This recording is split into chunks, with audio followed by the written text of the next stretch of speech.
जादुई जूते।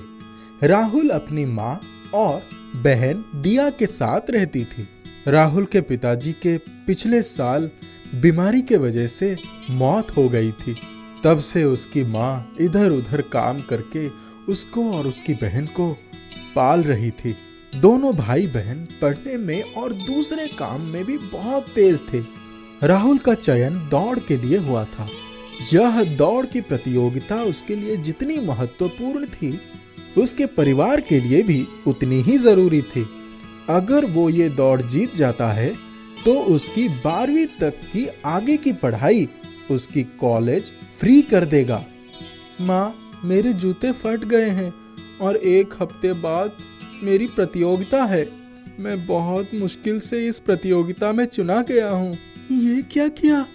मैंने तुमसे कहा था ना कि मेरे पास पैसे नहीं है। किसी तरह इन जूतों को प्रतियोगिता के लिए संभाल कर रखना था। माँ, भैया की कोई गलती नहीं है। जूते मिट्टी में फंस गए थे, इसलिए फट गए। मैं क्या करूं? कहां से लाऊं ये पैसे? मैं क्या करूं? कहां से लाऊं नए जूते? तुम्हारे पिताजी तो अब इस दुनिया में नहीं है। जैसे तैसे तुम दोनों को पढ़ा रही हूँ। अब ये खर्चे मैं और नहीं उठा सकती। अब तो जूते भी नहीं है। राहुल दौड़ेगा कैसे? इसी चिंता में वो बैठे बैठे बिना कुछ खाए पिए ही सो गए। राहुल सुबह बुरे मन से कॉलेज गया। दोस्तों को जूते के बारे में बताया तो दोस्तों ने कहा कि शहर में एक पुराना जूते की दुकान है, जहां पुराने जूते बहुत ही कम कीमत पर मिल जाते हैं। वो छुट्टी के बाद भागता हुआ उस दुकान पर पहुंचा और जूते देखने लगा। उसे बहुत पसंद आया। उसने कीमत पूछी, लेकिन आधे कीमत भी उसके लिए बहुत ज्यादा था। वो निराश होकर घर आ गया। क्या हुआ भैया? कुछ नहीं हुआ दिया। जूतों के बिना मैं कैसे दौड़ूंगा? बस यही सोच रहा हूँ। आप चिंता मत करो भैया, मैं भगवान जी से बोलूंगी, आपको जूते जरूर मिलेंगे। राहुल ने भी सिर हिला दिया। वो जानता था ऐसा कुछ नहीं होगा, पर वो अपनी बहन को दुखी नहीं करना चाहता था। चलो, तुम दोनों खाना खाकर सो जाओ। कल सुबह कॉलेज भी तो जाना है। ठीक है माँ। सुबह होते ही माँ ने कहा कि उन्होंने उसकी जूते का इंतजाम कर दिया है। मुझे काम के पैसे मिले हैं, शाम को जूते लेने चलेंगे। यह सुनकर दोनों का खुशी का ठिकाना ही नहीं था। नए जूते जो मिलने वाले थे। राहुल, जूते लेने चलना है ना?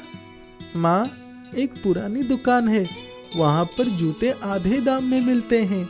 हम वहीं चलते हैं। हाँ बेटा, चलो। बेटा, कल जो जूते तुमने पसंद किए थे वो तो बिक गए। राहुल दुखी हो गया। तभी उसकी नजर एक जूते पर पड़ी जो बिल्कुल उसकी पुराने फटे हुए जूते जैसी थी, और वो उसे बहुत पसंद भी थे, क्योंकि वो जूते उसे अपने पापा ने दिलाए थे। लेकिन खराब होने के कारण उसे वो जूते फेंकने पड़े। माँ, रिया और राहुल तीनों उस जूते को देखकर बहुत हैरान थे। हूबहू वही जूते, बिल्कुल नए जैसे, और कीमत भी बिल्कुल उतनी जितनी कि उनके पास पैसे थे। फिर वे लोग जूते लेकर घर आ गए। 2 दिन के बाद प्रतियोगिता थी, लेकिन जूतों के बिना राहुल की तैयारी नहीं हो सकी थी। उसने सुबह होते ही जब जूते पहने, उसे ऐसा लगा कि जैसे उसकी पंख लग गई हो। राहुल ने वो प्रतियोगिता जीत ली और उसको 12वीं के आगे की पढ़ाई कॉलेज ने फ्री करवा दी। देखते देखते वो प्रदेश का सबसे तेज धावक बन गया। और आश्चर्य की बात यह है कि उसके बाद उसके वो जूते ना कभी फटे, ना कभी खराब हुए, और ना ही राहुल को कभी छोटे हुए। और राहुल हर दौड़ में वही जूते पहनता और जीतता। बाद में राहुल को सपने में उसके पापा आए और उन्होंने राहुल से कहा, बेटा, ये वही जूते हैं जो मैंने तुम्हें दिए थे। इसको मेरा आशीर्वाद समझकर हमेशा अपने पास रखना, ये तुम्हारे रक्षा करेंगे। इतने में राहुल की आंखें खुली और ये बात उसने सबको बताई। तब उसे यह एहसास हुआ कि उसके पापा आज भी उसके साथ हैं। वो बहुत खुश हुआ और उसने वो जूते हमेशा अपने पास रखे और उन्हें जादुई जूते का नाम दिया।